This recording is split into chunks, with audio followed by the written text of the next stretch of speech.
I pledge allegiance to the flag of the United States of America and to the republic for which it stands, one nation, under God, indivisible, with liberty and justice for all. You may be seated. We're at item 1.3, approval of tonight's agenda. Mr. Jolly, Dr. Rock, are there any additional items? No, ma'am, no additional items. School members, board members, are there any additional items that need to be added? No, Madam Chair, for me. Thank you. Dr. Rock, and we certify that everything on tonight's agenda is covered in our budget? Yes. Thank you, sir.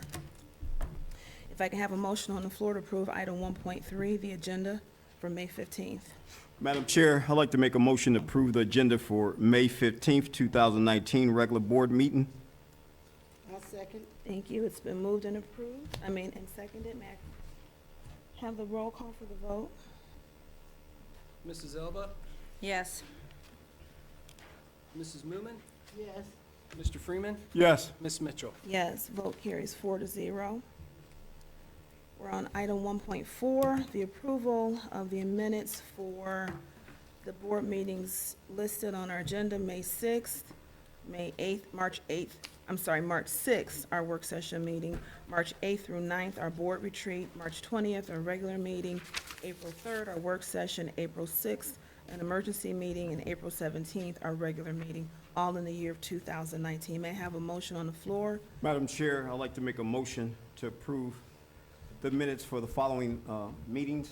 March 6th, 2019, work session meeting, March 8th and 9th, 2019, board retreat, March 20th, 2019, regular meeting, April 3rd, 2019, work session, April 6th, 2019, emergency meeting, and 2017, regular meeting.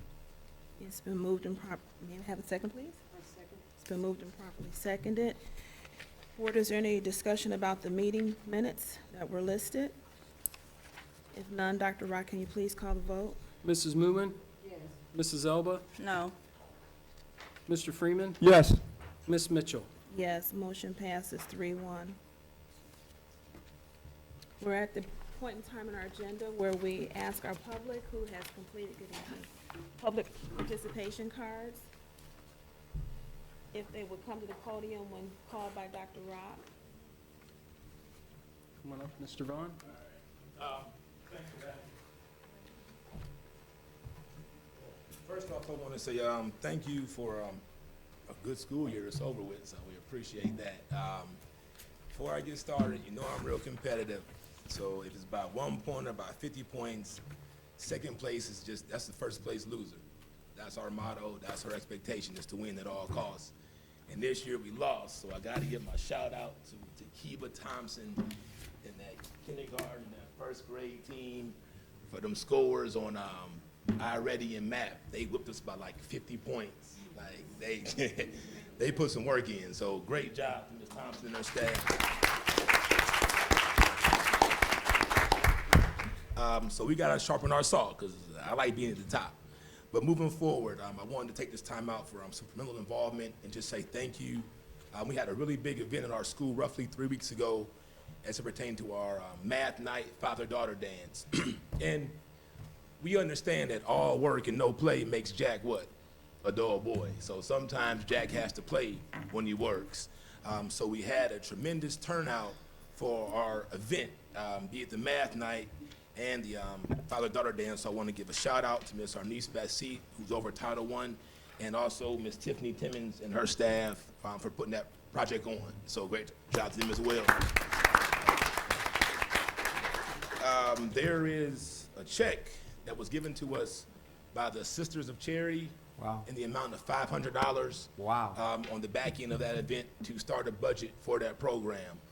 So I really appreciate that, because I think we're at a place now as a district where we have to understand that giraffes and turtles don't have the same diet. No. And we're giraffes now. We're no longer turtles. That's correct. So we have to carry ourselves in that manner. And so this is a jump start for that. So thank you for that as well. Shout out to Mr. Jolly and Ms. Hunt for, they even had to go, it was so big, we had 300 people there. Yep. So you think about the fire department came, the judges came, a lot of local people came, but that was a testament to our community. That was our community. We didn't need extra dads to be there. Every kid that came with a father or a father figure, an uncle. Some people the two kids brought their big brothers. And we've all been parents before, even with little sisters. So that our community is not how it's projected in the public. When you do the real math on the numbers, in our building alone, only 38% of the kids in our school come from single-parent homes. That's not the picture that they paint for us, though. So we have to begin to think like that, think that we are the best, because we are the best. Moving forward, I brought in one family, because this is a picture of our family here. We've got two great parents, Najir Wheeler and her husband, Mr. Wheeler. They're the parents of Jay Wheeler and Javion Wheeler. And if you don't know who they are, they were the parents who actually spoke on the news that night. They were interviewed that night of the math night father-daughter dance. So I wanted to give them public acknowledgement. Good job. We appreciate you guys. Even from things as if, we have a soccer team. This is the soccer team mom. She brings juice. She brings oranges. All those things come out of her pocket. Not that we don't even have a budget for that, but she makes sure those kids have snacks and things of that nature. So shout out again to Miss Wheeler and Jay. She's in Miss Womack's class. And finally, we had a brain teaser for the board members. I know Mr. Jolly was present, Mr. Freeman was there, but those that just take these home, because these are the problems that the kids are asked to do now in 3rd grade, 4th grade, and 5th grade, because we had some scholars from Eastwood attend as well. So you can take these home, play with them, but just how we're just trying to show what we're doing. So thanks again to Ms. Wheeler, Ms. Timmons and her staff, Ms. Bassett, Title I. We appreciate it. Thank you. At this time, I would like to bring Andrea Mitchell up, Council President, City of Warrensville.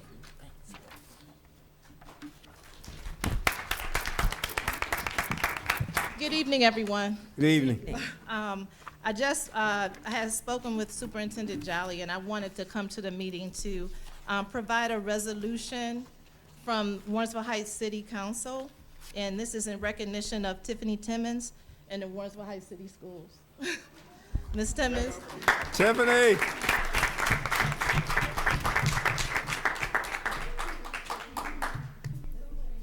And I'll read it if you don't mind. It's on the occasion of the inaugural Daddy-Daughter Dance, whereas the Warrensville Heights City Council wishes to place on record that April 26, 2019, the Warrensville Heights City School District held the inaugural Daddy-Daughter Dance at Westwood Elementary School, and whereas this special event was orchestrated by Tiffany Timmons to demonstrate the importance of girls having healthy and strong relationships with their fathers or father figures, and whereas the girls that attended experienced an event that has taught them what it means to be treated with respect, love, and kindness throughout their lives, and be it resolved that the Warrensville Heights City Council appreciates the efforts of Tiffany Timmons and congratulates her on a successful and memorable event. Wow, thank you. Congratulations.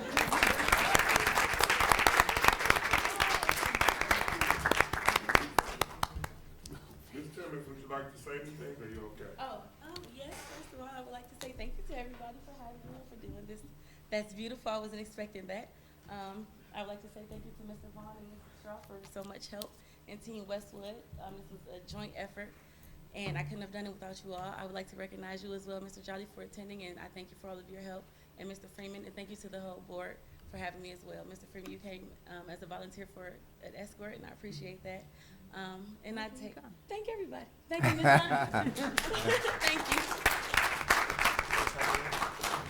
Thank you, Ms. Timmons, for scheduling such a wonderful event.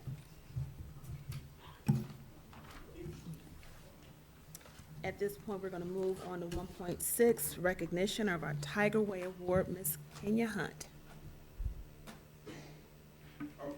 Jonathan, can you show the video real quick? People that didn't see it, sorry.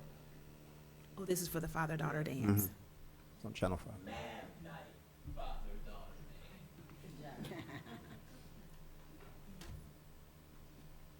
Friday night at a Cuyahoga County school. It's a good day to understand daddies is important.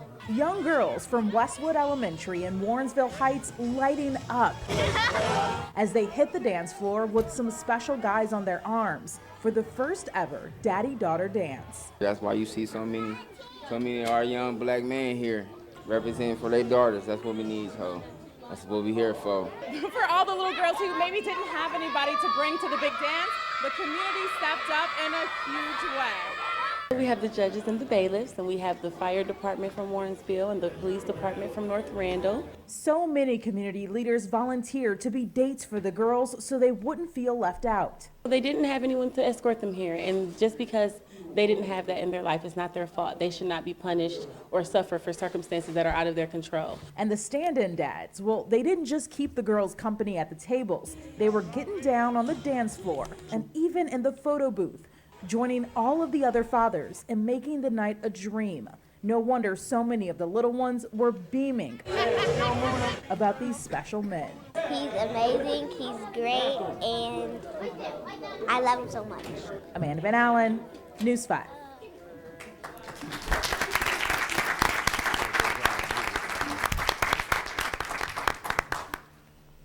How wonderful was that? Good evening, board.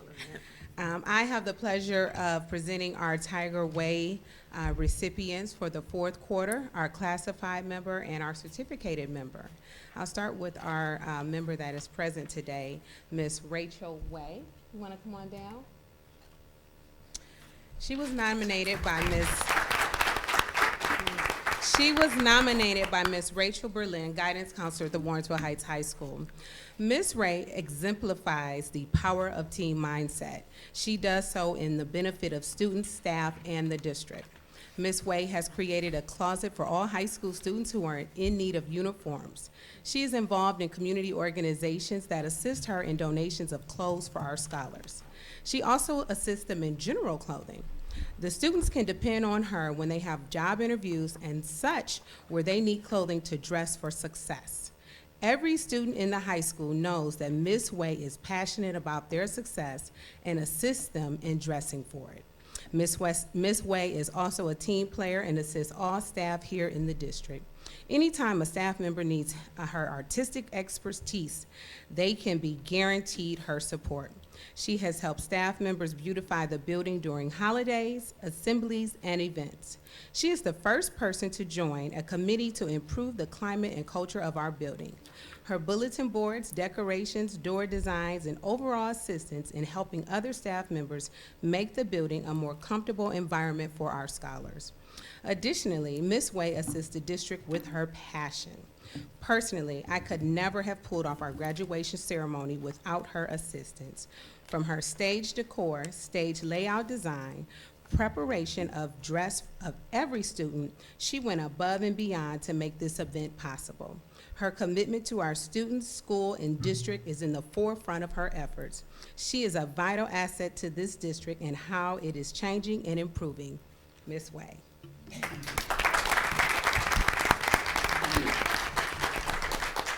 Ms. Way, you want to say a couple of words? Well, I'm very honored to accept an award, but at the end of the day, what I do is all for the kids, and just like that video showed, I mean, how could you not, you know? And while our kids come with a lot of needs, we're able to provide for them not only the education, but wraparound care and social emotional learning, and, you know, an outfit can provide a student with a better outlook. And at the very beginning of their day, if you can make that difference, then the whole rest of the day will go a lot better too. So thank you. Well, it's my pleasure.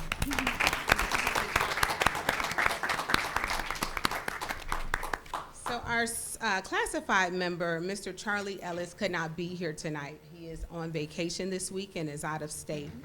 He was nominated by Ms. Arcelis Hogan, a paraprofessional at Eastwood Elementary. And I'm going to read it to you. He's not here, but we're going to accept it on his behalf. It is with great pleasure that I nominate Mr. Charlie Ellis for consideration of the Tiger Way Award. In addition to performing his required duties as head custodian at a superior level, Mr. Ellis demonstrates a true passion for our school building, staff, and the entire student body. Mr. Ellis has been employed by Warrensville City Schools for 17 years in the grounds and maintenance department until he was granted a promotion to his current position as head custodian at Eastwood Elementary. During his tenure, he has shown exceptional support and service to the faculty throughout the district. Additionally, he goes above and beyond his required duties. For instance, he will hold on to scholars' backpacks and lunch trays and even assist scholars with opening food containers during meal times. The most important is greeting students with a smile followed by a cheerful hello. If a student needs a little lift in their spirit, he can be seen offering a listening ear and mentoring thoughts. Outside of the cafeteria, he has developed a special relationship with the students in the autism unit at Eastwood. When possible, he encourages some of the students to help with wiping the tables and gathering trash. During the students' cooking lessons, Mr. Ellis is always willing to taste the food and compliment the little cooks. The smiles on our students' faces are priceless. I must also mention that a few times each week, he purchases and delivers snacks for the class's snack time. Our students are so grateful for his kindness. Over the years at Eastwood, Mr. Ellis has made arrangements to serve families in the community. This school year, he asked the staff to choose 5 families in need to receive a turkey and all of the traditional fixings for the holiday meal. On one occasion, he went so far as to dress up as Santa Claus and presented each scholar with a Christmas gift. Mr. Ellis is always willing to lend a helping hand. Through our many changes in leadership, he has continued to make a difference, exemplifying our motto and mission as a district. His willingness to help others, along with his exceptional performance in the school and community, makes him our Tiger Way nominee. That's it. Let's give a round of applause to Mr. Ellis. So I will give him his gift card next week, okay? Thank you so much, Ms. Hunt. It's staff and educators such as this that we look forward to recognizing on a quarterly basis. And we are appreciative of everything that each and every one in this district does on behalf of our students. So thank you again. At this time, we'll move to item 1.7, our superintendent update. Good evening. Good evening. Community. I have a brief update today. I want to go over a new initiative that we are having, and then a couple new program activities that will be going on in the next few weeks. First, on tonight's agenda is a proposal for our new Roar Academy. What this is an alternative school for students who are at risk. Over the past 4 years, we've identified about 20 to 25 students a year who do not fit the traditional mold of school. They work second shift, they have family duties and various different things that have altered their pathway to success. There's a market for this. There's a new school opening up in North Randall called the North Randall High School. There's Invictus. There's all these different credit recovery schools that surrounding us that are taking our students. So we found a way this year using reallocating funds to do our own, a small scale one here at the high school. And I just wanted to go over what the criteria was, just basically just trying to meet the needs of the students, having alternative pathways, different ways to meet each student need. We have our criteria, grades 9 to 12, who are missing credits. We have attendance regulations that we want to uphold to hold the students accountable. All the students will be, they will have to take the state testing. We will use an online credit recovery system for them. It'll be held here at the high school. We have not identified exactly where, but it'll be here at the high school. It'll be staffed by an intervention specialist and a paraprofessional. So the intervention specialist has specialty in multiple areas and be able to support the young people. And then we'll have 2 sessions, so 2 flexible sessions for the young people to come and go. So they will only have to attend 1 session a day. I also want to comment on it. So it's a wash of finances. We have a retiring teacher who has a high salary and this will basically equal it out and it provides services for extra 20 students, for our students that's most in need. Their seniors graduate, just some senior events. Tomorrow's the senior dinner. This is the first year they're having a senior dinner. All scholarships and awards will be given to students tomorrow at the senior dinner. Senior breakfast is Friday at the Civic Center at 9 a.m. and then graduation, all cross our fingers for good weather, will be Sunday here at 2 o'clock at the high school. Also, our caramel performance is Friday at 6 o'clock here at the high school. We have 15 students, middle and high, that will be participating in it. I'm hearing good reviews about it. We'll see it on Friday, but we encourage the community and staff to be part of it. And then, last but not least, the groundbreaking, which will be held on the 25th at the Randallwood site. Very excited about this possibility of our new school going up. Also want to announce that the school district owns the Highland Food Market this time. So this corner store is property of the school district, and we will be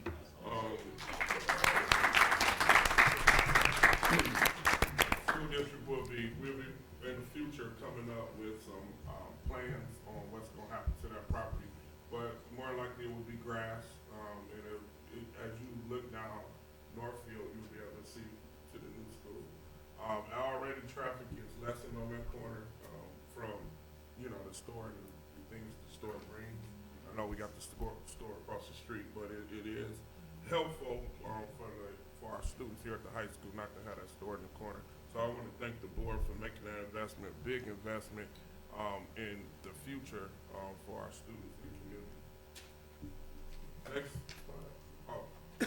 That concludes my report. Open to any questions, but I do want to say thank you to our staff for another great year. A lot of hard work has went into our district and maintaining and making our district great. This work is done by the people in this room, by our teachers on a daily basis that don't get a lot of accolades and credit for the work that they do. I remember 3 or 4 years ago, people really had doubts about us, about the district. Everyone said we were failing, and that was what I heard. Everywhere I went, we failing, we continue to fail. I heard it last summer from various different people that we're failing. We're not a good district. Why would you send your kids to this district? And the growth that this district has made is tremendous. Opened another school 4 years ago, no one would imagine that we would have a building project at this time, that we had the money already in the bank, that we would have Randallwood demolished and tore down. No one would imagine that. No one would imagine that we have schools that C's and B's in our district at this time. No one would imagine that. Everyone considered and said that we are failing and that we can't do it. So I commend the people in this room for their hard work and dedication, because we're proving people wrong.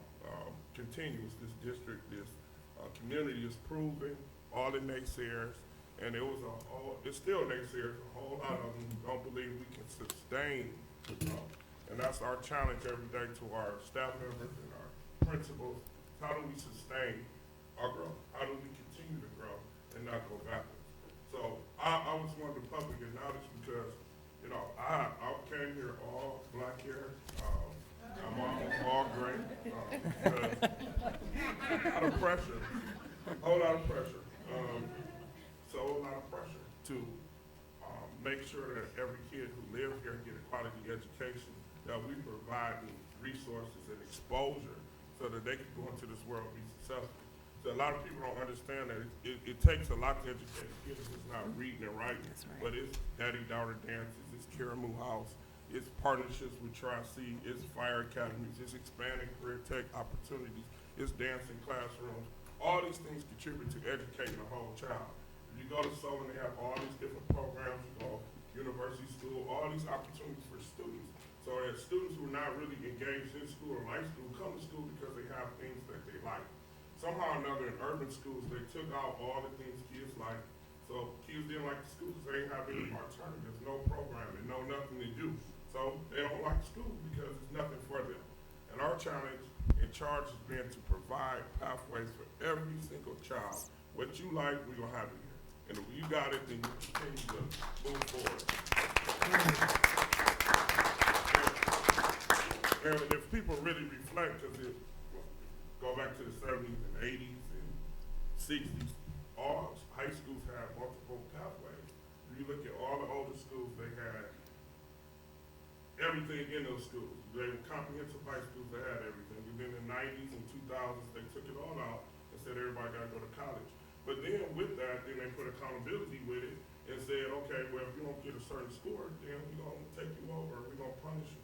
So the whole system was not designed to reach every child or to grow every child.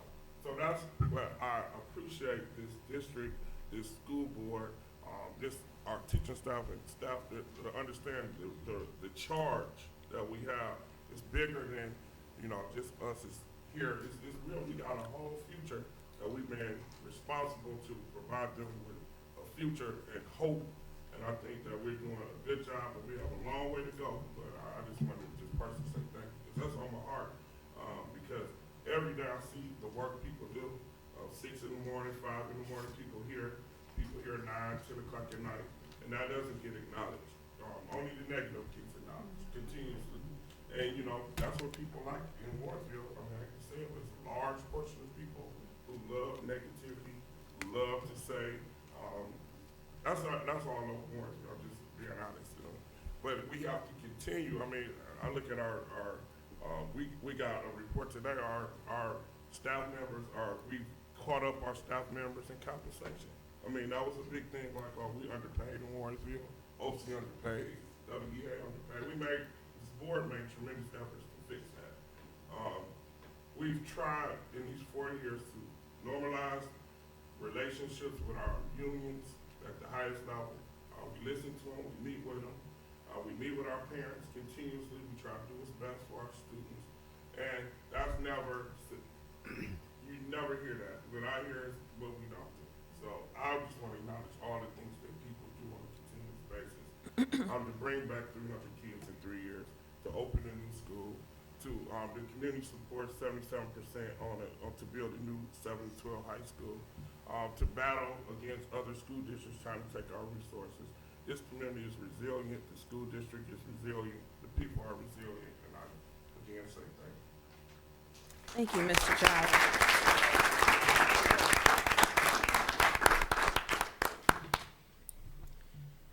At this time, we'd like to move on to item 1.8, our treasurer's update. Dr. Rock.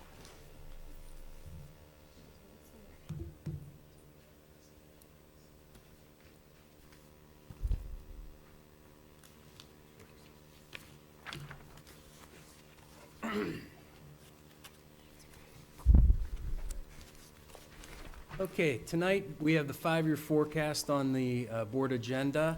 This is a document that's due to the state of Ohio, Ohio Department of Education, every May 31st, and they've just changed it. It used to be October, but now it's November. So it's May 31st and November 30th, so the one we're talking about tonight is for May 31st. It depicts the financial condition of the school district on their general operating funds. And what's unique with the May 5-year forecast is that you get 9 to 10 months that are actual, and we're just projecting a couple months on the current year end, and then we're projecting 4 years into the future. The major revenue streams remain the same.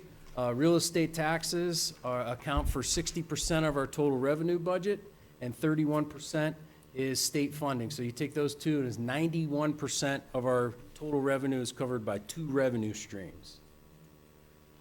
Real estate taxes, just a quick update on that. The current collection rate has improved to 90%, which is phenomenal, considering that it was as low as 70% in 2015.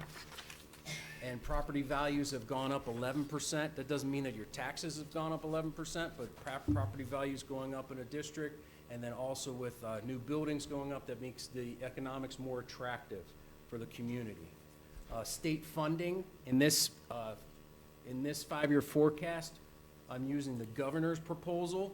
We had a lot of traction, and I gave an update on the Cupp-Patterson report, which was a great funding fix for the state of Ohio.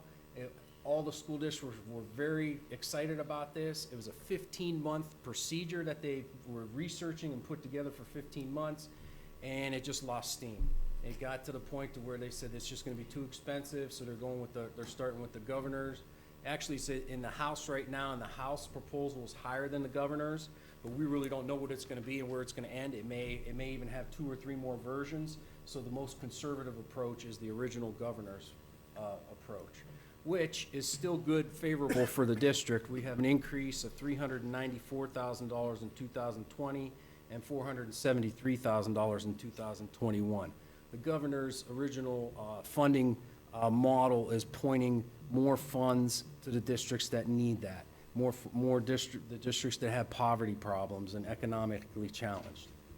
The other major revenue line item is other revenue, and this accounts for 10% of the revenue of the whole district. You can see interest is becoming a major revenue stream for us. That's going to hit $643,000 this year, $675,000 in the next year, and then I have that tapering off because we're uncertain on where interest rates are going to go, but I'm still going to have the same investable basis. In other words, I'm still going to have the amount that I could still invest. So even though if interest rates are going down, it's not going to taper off that. It's not going to be a drastic drop for us because we're still going to have and in fact, those investable funds through time, they compound, so they get a little bit more. So you have that counteraction.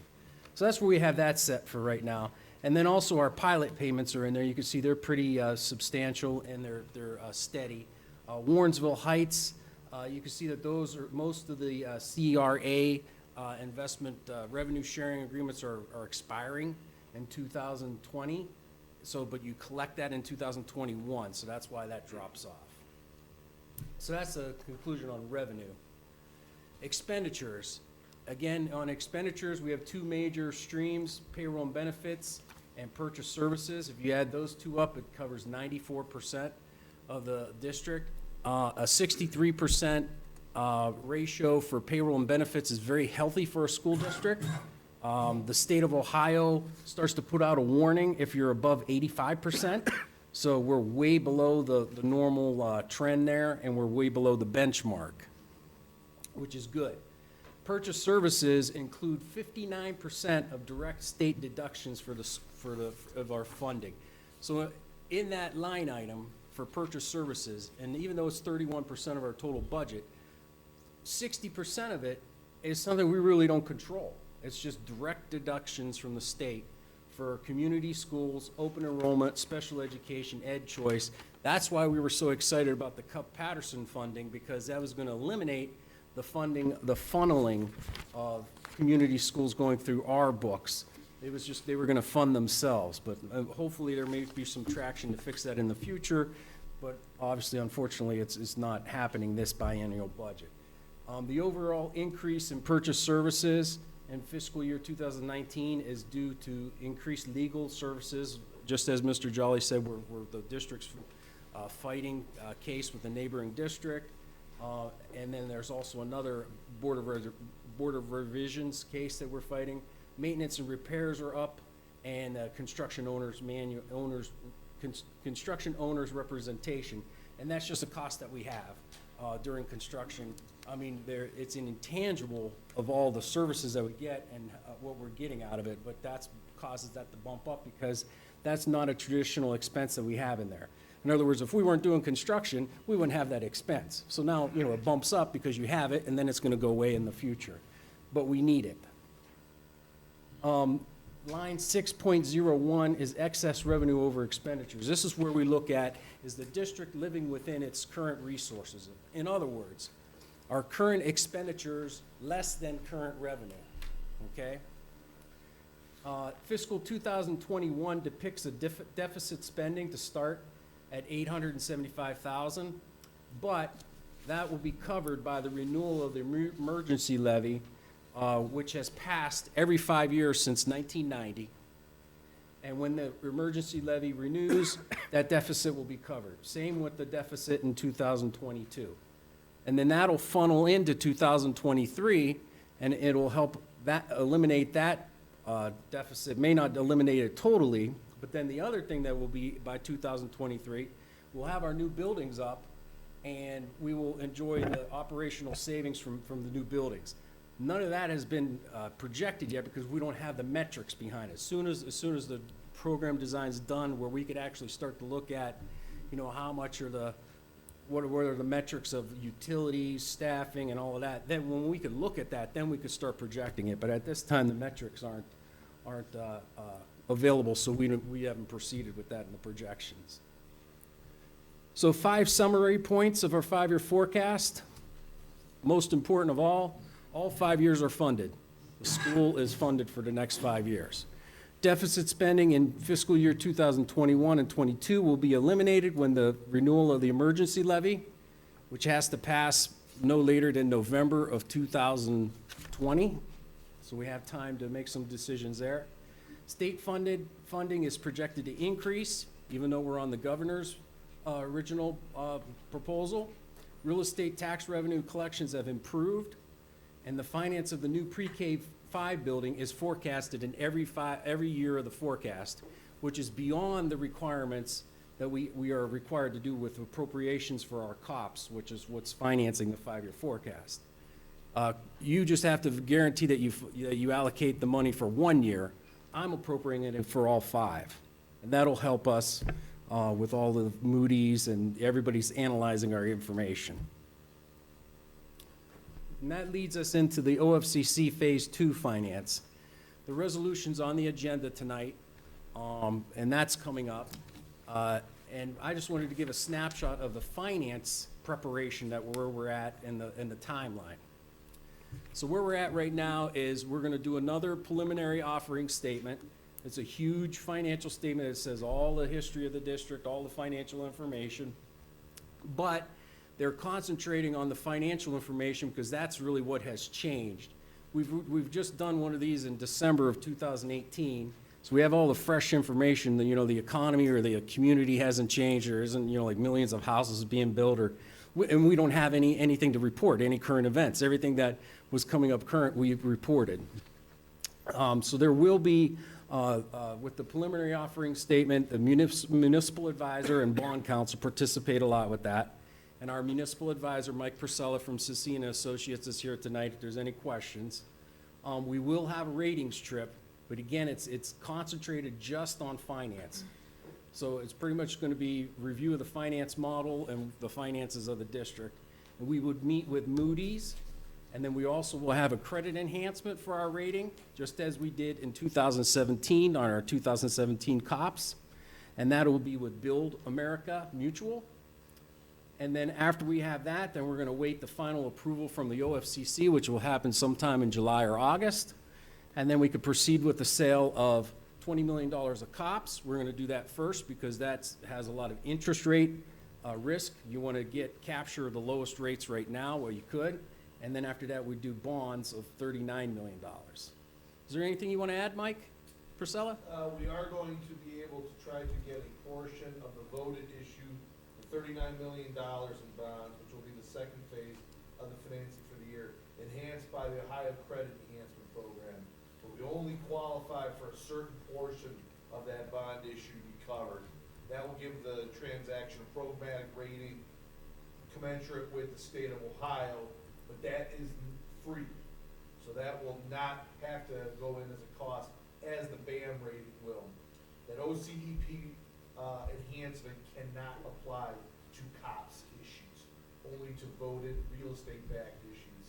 So the $20 million in COPS, we'll do the analysis, and that's part of the trip that we'll take, is talk with BAM to make certain that they realize all the good information that's been provided here tonight and everything that's moving forward for the district. That's all gonna save money for that enhancement. You wanna go over scheduling on that for the OS or anything like that, Mike? I don't think we need to.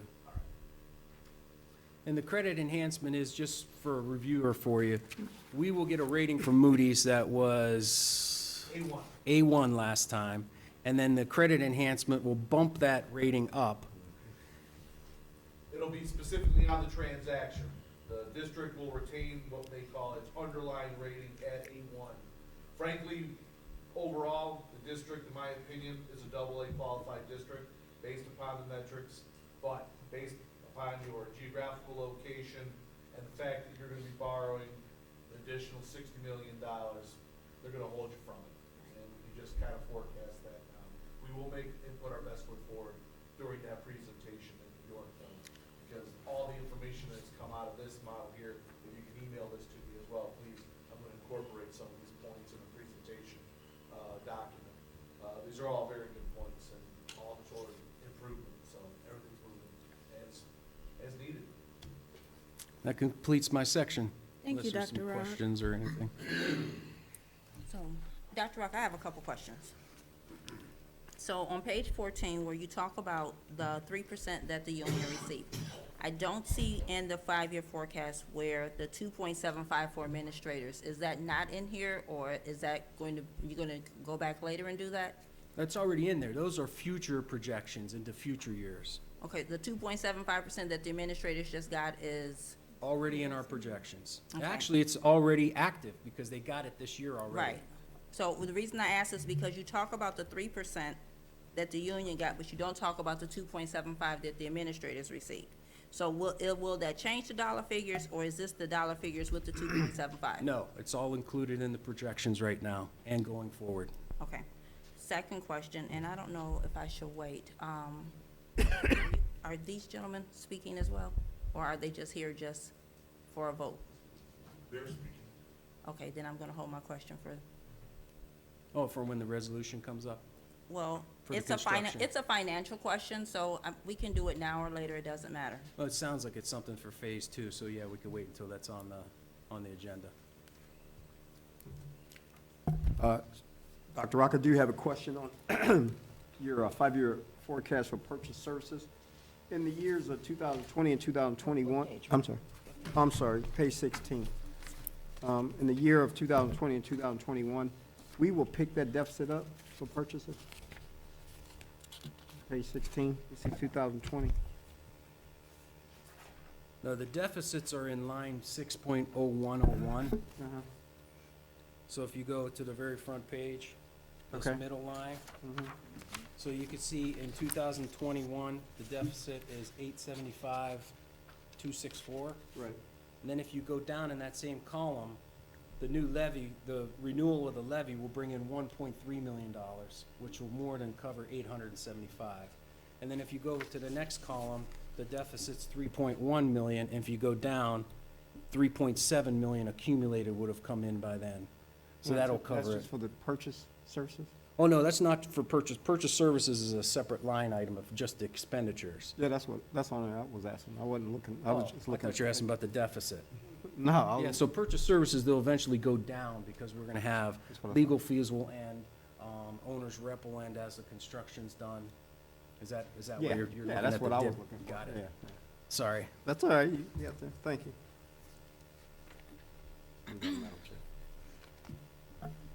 Any more questions? If none, thank you, Dr. Rock. Thank you, Mike. We are going to move into item 2 point, consent agenda, treasurer's report, and financial recommendations. I need a motion on the floor to, for items 2.1 through 2.3. Madam Chair, I'd like to make a motion for the consent treasurer's report and financial recommendations. We're looking for the actual 2.1 through 2.3. You have a second? Thank you. It's moved and properly seconded. Now we can open the floor for discussion. Board, is there any thoughts, comments, questions? So, I don't believe my question is regarding phase 2, it's regarding phase 1, so I'm gonna wait until we're done with that. I'm pretty sure it is. So, 2.3. Accessor Facility Project Phase 2. So Steve. I do think, Member Elder's question should be answered. Yeah, why don't we, yes, because I'm actually presenting for segment 2 and the notice of conditional approval, so we can get our state money for the next segment. Can I ask what question you have, Ms. Elder? So, okay, so here's my question. Wait, let me pull it back up. So, Senate Bill 4 passed the House, but it hasn't passed the Senate yet, which the $100 million from the OFCC is supposed to be allocated to these 10 schools. Do you know a date is when the bill is supposed to pass? I know most of these have to pass by June the 29th. Is there a projection of it, because there's some that may not pass by June 29th? So if this does not happen to pass by the 29th, which is gonna be part of our funding, do we have a contingency plan into effect? Well, you're asking about segment 2, which we were going ahead with. What I thought you meant by phase 1, which is the new school across the street, the new elementary school. We will talk about that, in terms of timing of this. But let me tell you where we're at, because I think it's a very good question, because this is sort of deja vu. You actually approved what we have tonight almost a year ago. And it's the exact same document. And what this is the notice of conditional approval. It's only it's a three-part approval process. It is not just what happens tonight. Tonight is basically that the district is in agreement with the commission on what the commission is going to help us fund. In terms of then there will be, and I'll ask Jeff Tuckerman, who actually put the document together. He's going to walk you through the document or any questions you have on that, but he can speak a little bit more detail in terms of what are the next two pieces. Those two pieces will be then the commission approval, which would be sometime in July, which is after the legislature meets. And then there is a third approval, which is the controlling board, which is really the board that says, hey, the monies are there from the state. To go back to your question in terms of if it doesn't pass, Or yes. if it's not even if it doesn't pass, but if it's not voted on. Because even though they're saying that it has to be voted by the 29th, some are not going to be voted on. We actually do have a contingency plan. Okay. I'll tell you very honestly, and we have discussed this. I would tell you this, though. We have been assured that our district, because we're right at the top of the list, will most likely be approved. But let's say and I think it's a very good question, what if they decide not to approve it? We have been in discussions since the beginning of the year because we thought maybe they wouldn't approve it this year for that very reason. There is an ability for us to start the project because we have what we call LFI funds. And if you look at this, what you're approving today is only what the co-funded, which I believe our portion is approximately 26 million, is that correct? Yeah. Well, we have 68, of that, we still have another 42 million available to us to do the project. So we can, as a contingency plan, we have asked the state, let us go ahead. They assured us, they have said to us, no, you are going to get approved because you're at the top of the list. So there may be some districts who are lower on the list than us that could possibly, that could happen. But the likelihood is very, very low. And so we're really pleased tonight that we finally can present to you what the state is going to provide. Okay. What I'd like to do is I'd like to hand it off to Jeff Tuckerman. Jeff is with Hammond Construction. They're the regional planning consultant for the Ohio School Facilities Commission. Jeff's the one who actually put this document together, and he can go in a little bit more detail in some of the dates that we're looking at. Jeff.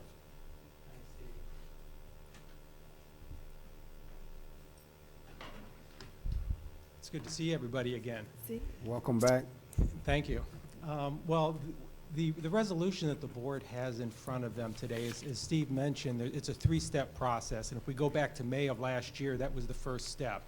And that was the resolution that the board then adopted for the scope of the project, which really set the limits of the state and the local share going forward. And it said that if the district secured their local share within that one-year period, that the commission would then take that to the controlling board at the next available funding cycle.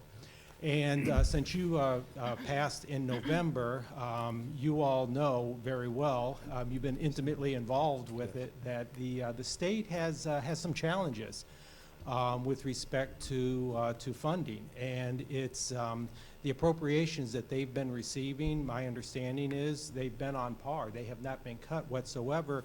But the challenge is the last 4 election cycles, up until that point, you could expect somewhere around a 40–50% passage rate, and they are seeing across the state 60–80%. This last time out, it was 6 of 10 passed. So, you know, more school districts pass, that means more state dollars, so there's more pressure on that. So, which brings us to the resolution that you have in front of you today. Again, it's the same resolution as last May.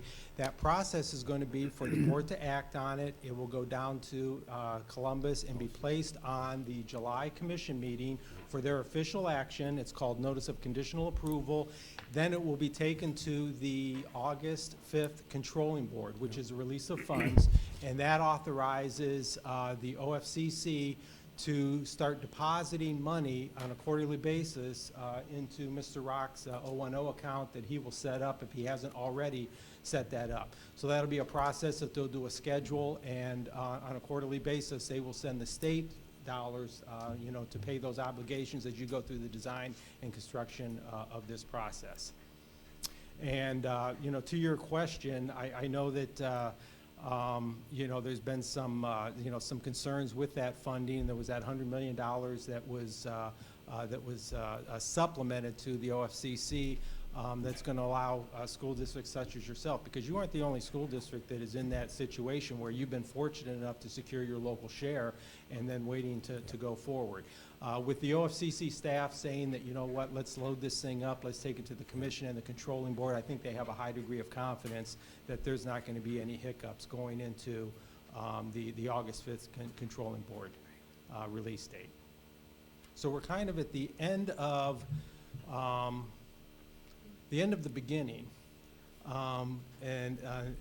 for the process, but then the exciting part really begins, so that anybody that's been involved in the elementary school, the design and construction of us, if you've enjoyed that, you're going to love this, because you mentioned Solon, your middle high school, you're going to be the envy of Solon. I guarantee you, because I know what you all are going to put here on this campus, and I think it's going to be fantastic. And to the board and the community, I want to congratulate you. You're going to be very, very pleased. Thank you. You've done a great job for your community. Thank you very much. Any questions? Well, I do have a question, but it won't be for you. It's actually going to be for my colleagues here. Last board meeting, we talked about these buildings, and we as a board, we never discussed nor voted of what we were going to do with Eastwood, Westwood, and John Dewey, if we were going to leave them, charter them, sell them, demolish them, or whatever. We never decided on that. However, in this resolution, it says that we are going to abate and abolish Eastwood, John Dewey, Westwood, and the middle school. I'm a little concerned that we're putting this in a resolution. We have not really had a discussion other than the email that Mr. Jolly sent today. Yes. I know. Yeah, no, this is a very common question. You'll notice that the terminology that the OFCC uses is an allowance, and that allowance is for that work to abate and demolish that. Correct. You own and operate these buildings. The state of Ohio doesn't. They can't tell you what to do with those buildings. What they are saying is that if you want to, as a school district, divest yourselves of those buildings, they're going to share in the cost to abate and demolish those buildings. However, you do not have to. You can keep all of them, you can abate and demolish portions of them. And I will say that since it is the buildings that are currently housing your children, this is going to be one of the last decisions that you're going to make in this process. So you have in between now and probably 2.5 years to continue this conversation. Should you want to keep all of these buildings, then that allowance that is in there, that money goes back to the state and the Correct. school district equal to their original share percentage, so it's a 32-68 split. Correct. So Actually, you- Jeff, the money never comes to us. We For never the state, claim it. Right. Right. It's just in there now as a calculation. It's Right. in there for a calculation, so the state can determine the maximum that we would get. And you'll see, Mike can show you, on the draw schedule as well, that allowance, it's held down below the line. Correct. For that reason, because it's I wouldn't say it's common, but it's not unusual for a school district to say, you know what, we're going to sell this building now, you know what, we're going to repurpose it, maybe move our board offices in, and we are not going to demolish that, and that is fine. That decision is entirely up to you. Correct, and I think some of us didn't understand that, so thank you for the deeper discussion. Were there any other questions, board? I had one question, Madam Chair, for Mike Priscilla. Mike, on the phase 2, like we did in phase 1, and you walked us through, and I thank you for that. The same process, Moody's, Builders America, Mutual, the same? Yeah, process? so what we're gonna do, since on the bank qualified piece we did in December, we conducted that ratings analysis over the phone. Correct. We did indicate to them at that juncture, naturally, that we had 2 larger transactions forthcoming this calendar year, and presented to Frank Mammo. Yep. You can remember. I remember that Frank. we will be coming out and seeing him again. We were hoping earlier in the year, but naturally, given what was going on with the state and the OFCC, regardless, all's well that ends well, so a little later, actually, the timing, gentlemen, couldn't even be better, because the market has just been exceptional the last 4 weeks. So hopefully we can get those lower rates to continue forthcoming to us, especially on that COPS issue. So we will do the ratings trip, we will talk to BAM about the enhancement, then we will talk to Moody's about the rating. Once we get the rating, that's all gonna happen, we're talking like the first week of June, first 10 days of June. We'll have that rating in our hands mid-June, and then by then, we'll have a better understanding, I think, if not what we have right now from these gentlemen, that we can move forward. Because there's a federal mandate that Dr. Rock has to sign to the IRS that he has full expectations to spend a certain portion of this money in 6 months. That couldn't happen until we knew the stuff that they just told us. I got you. And now we know. And financial institution is USB, or what are we looking at? So that's the other thing, we still have two investment banks in the syndicate. It's Okay. UBS. Right. Who performed our bank qualified underwriting in Right. December, and then Fifth Third Okay. Securities, Right. who did our Yeah. original COPS issue. Yep. So it looks as if we're gonna retain Fifth Third for the COPS issue, just because of that investor experience that we've already Correct. established with them and their pool, because those are pretty unique securities. Yep. Regardless, we are gonna have UBS available for all retail inquiries. That's what I thought, okay. So I think they did a great job for us for the bank qualified issue in December. We had a pretty significant retail request for that transaction, given its size. And I completely foresee that happening again on both these upcoming issues. Okay, thank you, Mike, appreciate it. Certainly. You got it, Madam Chair. Steve, did you have a question? Yeah, I do. Certainly we'll get you a draw schedule, but I just want to make sure everybody's clear. The way the state works, we cannot sell these bonds till after August, till No, after that's controlling. what we're saying. We Okay. have everything done. Right, If you done. read our Yeah, I just want to timeline, make sure. We wait for their approval, Right. and then we go sell the bonds. Right, and I am very aware of the 6 months, and we have ways of making sure that happens. I had the same issue with Cleveland Heights. Yep. We had that 6-month piece. We have a little more ability because we could shift dollars, because some of this work is going across the street, so we can show that money right away. Thank you. Thank you for the clarification, Steve. If there are no other questions, Dr. Rock, can you please call the roll? Mrs. Moomin? Yes. Mrs. Elba? Yes. Mr. Freeman? Yes. Ms. Mitchell? Yes, motion passes 4-0. Next on the agenda is item 3, to consent for superintendent's recommendations and presentations for board actions. Administrative staff, I need a motion on the floor to approve items 3.1 through 3.2. Madam Chair, I'd like to make a motion for the consent superintendent's recommendation and presentation for board action administrative staff. We're looking for the motions for 3.1 and 3.2. May I have a second? Second. Thank you. It's been properly moved and seconded. Board, at this time, are there any questions or comments? Mr. Jolly, where's the attachment of all these people? It was part of the, It's part of our package. yes, it was part, it's been posted. There. Everyone received their step, and as Dr. Rock indicated, 2.75 is included in the step. The board approved the, pay scale at the last meeting. Yeah, there should be an attachment. Right, with the name. It was in our board. Wanna give it to her? I don't have it, that's why I'm asking. Thank you. Can you show it? Thank you. Superintendent?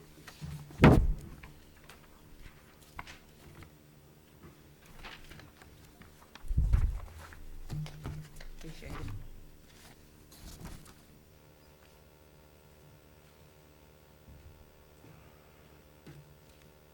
Are there any questions?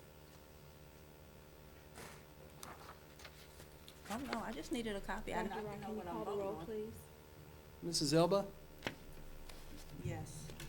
Mrs. Moomin? Yes. Mr. Freeman? Yes. Ms. Mitchell? Yes, motion passes 4-0. Next on the agenda is item 4, superintendent's recommendations and presentations for board action certified staff. And here we need a motion for items 4.1 and 4.6. Madam Chair, I'd like to make a motion for the consent superintendent recommendation and presentation for board action certified staff. We're looking for a motion for items 4.1 through 4.6. May I have a second? I second. It's been moved and properly seconded. Board, are there any questions? If none, Dr. Rock, can you please call the roll? Mrs. Moomin? Yes. Mrs. Elba? Yes. Mr. Freeman? Yes. Ms. Mitchell? Yes. Motion passes 4-0. Next on tonight's agenda is item 5, superintendent's recommendations and presentations for board action classified staff. Here we need a motion on the floor for items 5.1 through 5.7. Madam Chair, I'd like to make a motion for the consent superintendent's recommendation and presentation for board action classified staff. We're looking for a motion for items 5.1 through 5.7. It's been moved and properly seconded. Board, are there any questions or comments? If none, Dr. Rock, can you please call the roll? Mrs. Elba? Yes. Mrs. Moomin? Yes. Mr. Freeman? Yes. Ms. Mitchell? Yes, motion passes 4-0. Next on our agenda is item 6, superintendent's recommendation and presentation for personnel and programs. And we need a motion on the floor to pass items 6.1 through 6.8. Can we separate 6-1? 6.1? Yep. I would like to change that. We need a motion for items 6.2 through 6.8, and then we will do 6.1 separately. Madam Chair, I'd like to make a consent superintendent recommendation and presentation for personnel and programs. We're looking for a motion for the items 6.2 through 6.8. 6.2 through 6.8 has been moved and seconded. Board, is there any questions or comments? If none, Dr. Rock, can you please call the roll? Mrs. Moomin? Yes. Mrs. Elba? Yes. Mr. Freeman? Yes. Ms. Mitchell? Yes, motion passes 4-0. Now may I have a motion on the floor for item 6.1, job description. Madam Chair, I'd like to make a consent superintendent recommendation and presentation for personnel and programs. Looking for item 6.1, job description. May I have a second? I second. It's been moved and properly second. The floor is open for discussion. Do we have a copy of this job description? Yes. Job description. It was in our board package.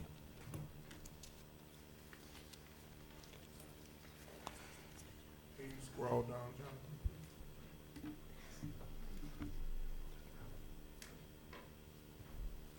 Yeah, this position, it's a new position. It's based upon the school improvement grant. Our district had to apply for the grant. In previous years, you just received the grant, so we have to put an application in for it. They changed the criteria. We have currently CISs, which were funded by that position. The state shifted and would not fund CISs. So, we came up with data and assessment coach. This coach will serve in a similar role, but will be responsible for data at the school level. It will work in collaboration with Bailey, to ensure that our teachers have current and accurate data, but also will provide support, instructional support also. So we're gonna have 2 data people. Yes, they're paid by school improvement funds. The middle school and high school were designated to receive the funds. And that's based on performance. And we had to apply for the funds, which we were granted the money. I believe it's $120,000 each school receives a year for this. So is the 120,000 strictly employment, or is that strictly personnel? No, it's board and personnel. So we're looking at some other things to use the rest of the school improvement money for. It's basically to improve instruction. And how many years is this grant? 3. So after 3 years, then the grant goes away, or you'll have to reapply. And then whoever's in this person after 3 years will become unemployed. Right, when the grant goes, The position goes. position goes. So these are grant related positions. Okay. Any other questions? If none, Dr. Rock, can you please call the roll? Mrs. Elba? Yes. Mrs. Newman? Yes. Mr. Freeman? Yes. Ms. Mitchell? Yes, motion passes 4-0. The next item on the agenda is number 7, and this is where we have school board conference update. It will come from members Elba and Vice President Freeman regarding their recent trip to the Board Leadership Institute conference held by OSBA. Oh, you want me to go first? Yeah. So, all the workshops that I attended, I made copies for 3 of you that did not attend. Thank you. So, one was about the, board compensation, and I really want everybody to, as a board, to look at this, because it talks about how, when this is an election year, the things that are part of the board, that the board voted on as far as the service fund and the compensation, it does not go into effect right when the board votes on it. It goes into effect after the election, and it's a staggered thing. So the people who are up for election, it goes into effect 1 year. The people who are not up for election, it goes into effect another year. Attended one also regarding social emotional learning. And I attended this one because Mr. Jolly and Dr. Rock, we attended a school in Canton that talked about social emotional learning and how they separated, where the school doesn't really have anything to do with it. They allow their partnering social service agencies to handle it, to eliminate some of the stress off of the teachers. So I really do hope that we are actually looking into that for next year. And so that was one of the reasons that I attended that. And just talked about how the different things that students go through, and we assume that it's behavior issues when it's really not. It's some of their social emotional things that they don't really know how to project. And so teachers become frustrated, administrators become frustrated, and the first thing that they want to do is suspend instead of getting to the root of the thing. But the suspension goes also back to the Title IX dollars that we receive, where we should be offering alternatives before we suspend. And then I attended the succession planning for board members, which talks about helping board members become better board members, where you can take the lead and become a victim of the circumstance. And so it just kind of really talks about the board's purpose. What is each person's individuals? What is their intentions? Because people, when they get on the board, they all have their hidden agenda, and they all have a purpose for them getting on it. And so it talked about that, and talked about how to have a plan. And you can have a plan as an individual, but you should also have a plan as a common board together. And then connecting the board to the building. It talked about making sure that the board stays aligned with their strategic plan, which makes sure the district stays aligned with the board's strategic plan, instead of everybody kind of going haywire and just kind of really doing their own thing. So it kind of talked about that, the learning behaviors. A lot of things was at the VLI was really based on social emotional learning, trauma informed. And then I actually gave you guys a copy of the legislative updates, where Dr. Rock kind of touched base on the CUP funding, and that's really going to be put on hold because there's too many inconsistencies with the thing. The CUP funding is is proposed by 2 Republicans, and so they're not really sure exactly where it's kind of going to go. Talked about the House Bill 166, which is Mike DeWine's proposal on student wellness and success, and how each school district will be getting more money for transportation and things of that. I actually gave you guys also some of the new laws that are coming out regarding Open Meetings Act, parliamentary procedure. I told you guys about the trauma-informed, which this lady, she actually came and actually did a very good job as speaking, as talking about trauma-informed that our students endure, and that staff does not know how to deal with trauma-informed because their degrees are in education and not in social service, and how they stress the importance of having social service counselors, social workers, whatever, in your buildings, or partnering with agencies to be able to deal with that, so teachers and parents are treated fairly as opposed to just being targeted and discriminated against. And then the final thing that I attended, which was actually a separate workshop that I attended, about personalized learning. Not really sure how I really kind of feel about it. It kind of reminds you of the Montessori learning, but a lot of school districts are going towards personalized learning, which helps students learn at their pace as opposed to just throwing them in it. And I attended this because when my youngest daughter attended school, they kind of looped her into just with the rest of the kids. And because she was at a higher pace of learning, they just let her sit stagnant. And they didn't address her needs, and so she just kind of sat there, which turned into a behavior issue because she was extremely bored, and the teachers did not know how to address it. So that's why I attended that. So I thought that was very good, and I just think that as a board, we can kind of look into it and see exactly what other school districts are doing. I know some of the school districts that were there, they do it, they love the model, they provided videos, and it was actually students that kind of looked like our schools.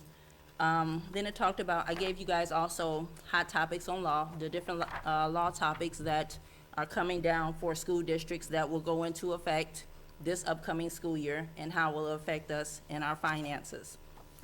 So I provided that for you guys as well. So those were the classes that I attended, and they were called What's Next, the Board's Role in Good Succession Planning, Lessons from the Schoolhouse, which was done actually by Kathy McFarland, who actually did a very good job, and she's actually was asked to come back to Capitol Conference and present it. That's how well it was done, because it talked about how students, in the beginning of their day, they're like, their tank is full, but by the middle of the day, they're on empty. And so when they become on empty, they're not learning, they're not functioning, and they're just kind of really there.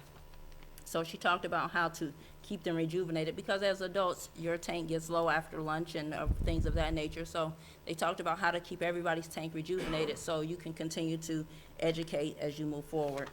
So overall, the trauma-informed idea, the news from the State House, and connecting the board to the buildings. Good conference, probably the best BLI I've attended in 8 years.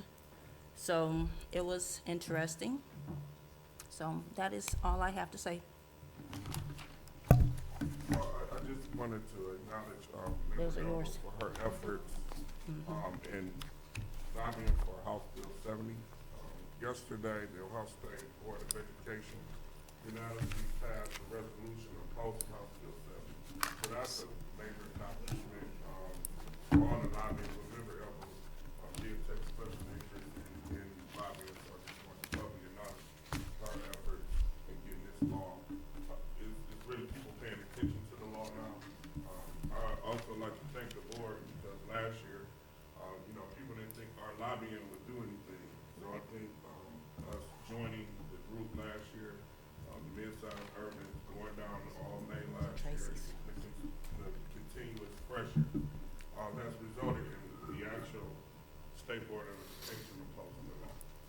So, and speaking of that, I was asked today to go and speak in front of the Senate Committee in the next 2 weeks to advocate for the new House bill that is going to replace House Bill 70, which those that don't know, it's giving local control back to the board, but it's also holding the board accountable to the district, the superintendent, as well as far as if your district is in year 1 and 2, there's a contingency plan for 1, there's a contingency plan for year 2, and if the board does not hold it, it talks about the repercussions behind it that as a board that you can be liable for.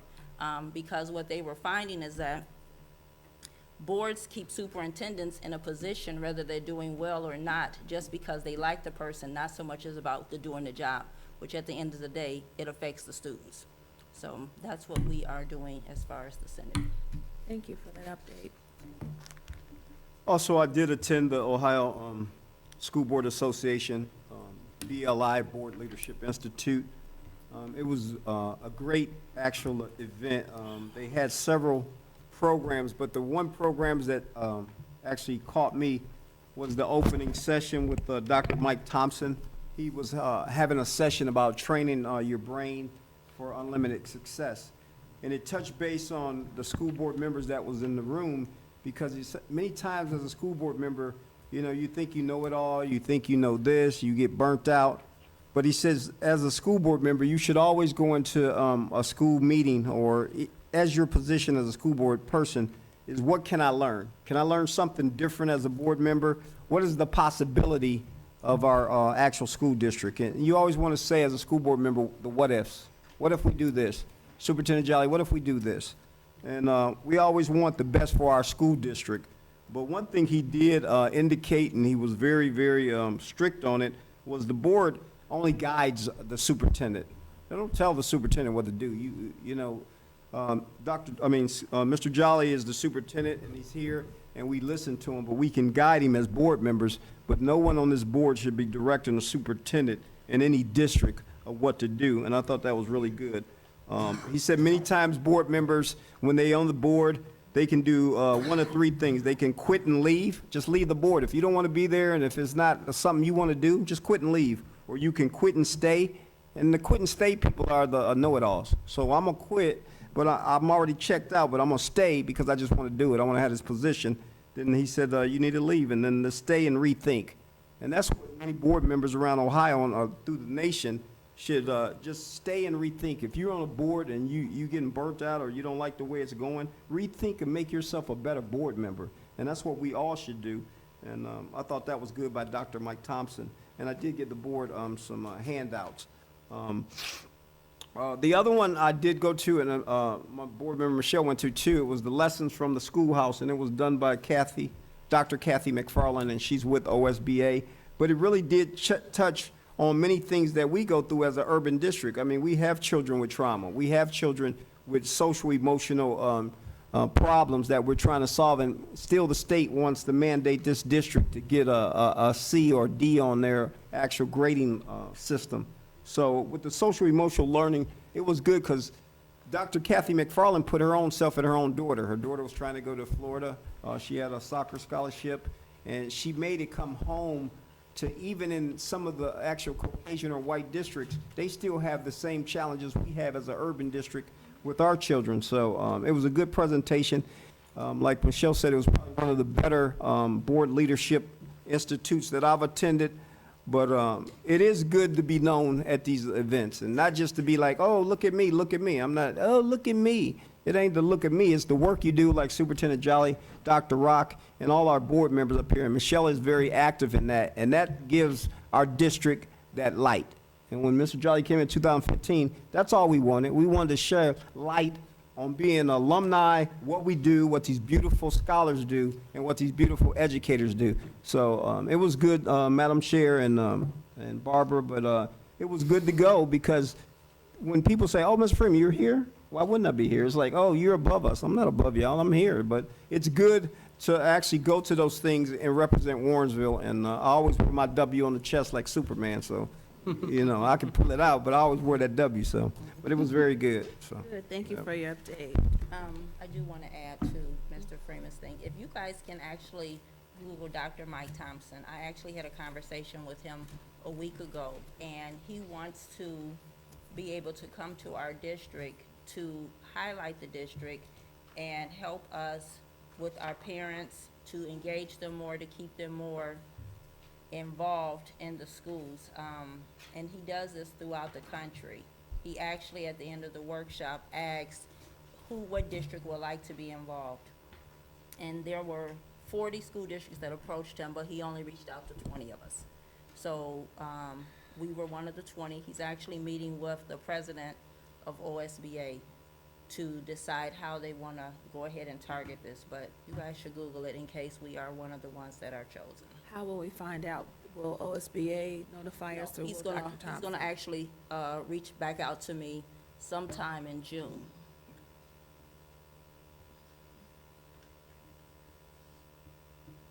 So that will be more of a board initiative when he does, so the board can take the initiative to do, because that was part of one of our goals, right, as I was explaining to him when we were having a conversation. Thank you. Thank you both for attending. This was a busy weekend, I know, for myself and Ms. Barbara. Personally, we weren't able to go to BLI this year, but looking forward to being able to go next year. We'll definitely be at Capitol Conference. Next on the agenda, we don't have unfinished business. Is there any new business?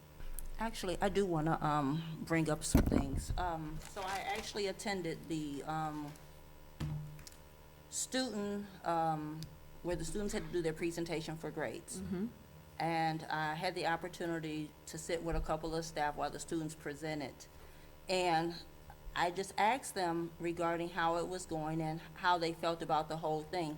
But one of the things that was a concern, Mr. Jolly, is if when you and your team go over this for the summer to prepare for next year, that the students write their reports in MLA format.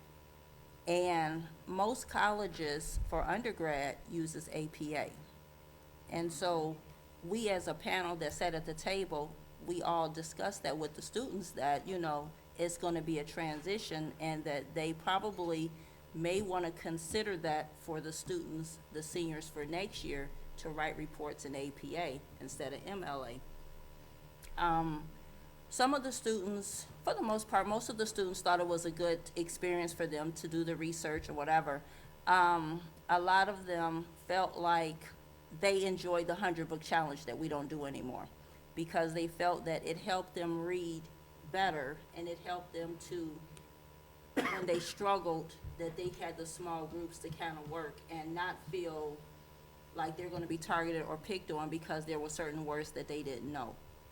So I thought that was really interesting, because we haven't done a 100-book challenge in a while, but for these seniors to still remember that and want to say that this was a huge part for them that continued to help them to read, you know, it spoke volumes, because even though we weren't doing it, they were still doing it. You know, they were still doing it at home, and that's why they were where they were at academic. So I did want to share that. I want to share, I also sat with the senior in their project, and actually I was very impressed with some of the presentation.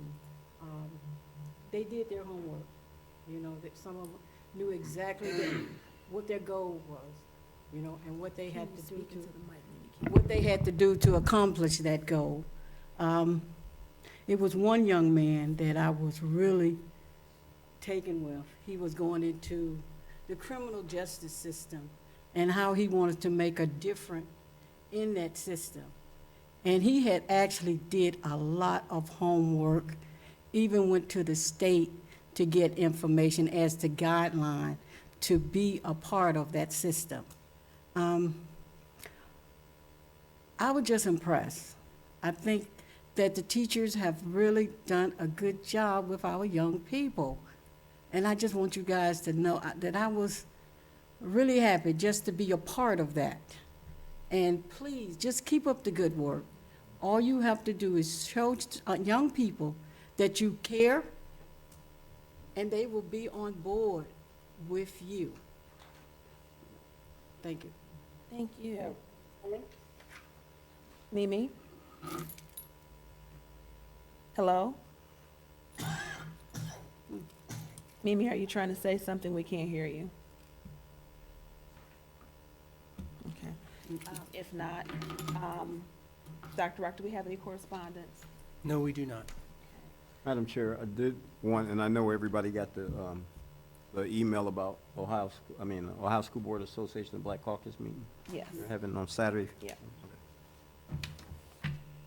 All righty, I just want to celebrate again our retirees. We had our 2019 in Tiger Way luncheon on yesterday, and we had our Today. It was today. the 15th, I'm sorry, that's today. Sorry, my days are twisted around. Sorry. So we recognized 5 retirees and 5 Tiger Way Award recipients, and I believe it was at the Civic Center. Correct. So congratulations again to our recipients and to our retirees, and again to each and every one of the educators and staff members that have been with us since we've been on the board. It's been a pleasure watching the work that you guys have done over the years, the diligence that you've given toward helping our children be successful. And oops, sorry about that. Helping our children achieve and watching our grades come up. Looking forward to great things over next year, and we're just excited to be here with you guys. So thank you. Looking forward to great things next year, and we're just excited to. Yeah. We can't hear you. So with that, I'd like to have a motion on the floor to adjourn tonight's meeting. Madam Chair, I'd like to make a motion to adjourn the meeting today, May 15th, 2019. Thank you. May I have a second? I second. It's been moved and properly seconded. May we call the roll? Mrs. Elba? Yes. Mrs. Newman? Yes. Mr. Freeman? Yes. Ms. Smith? Yes, Dr. we Rock? are adjourned. Dr. Rock, can you make sure that those salaries go in the minutes? Because that's public record. Thank you so much. So you didn't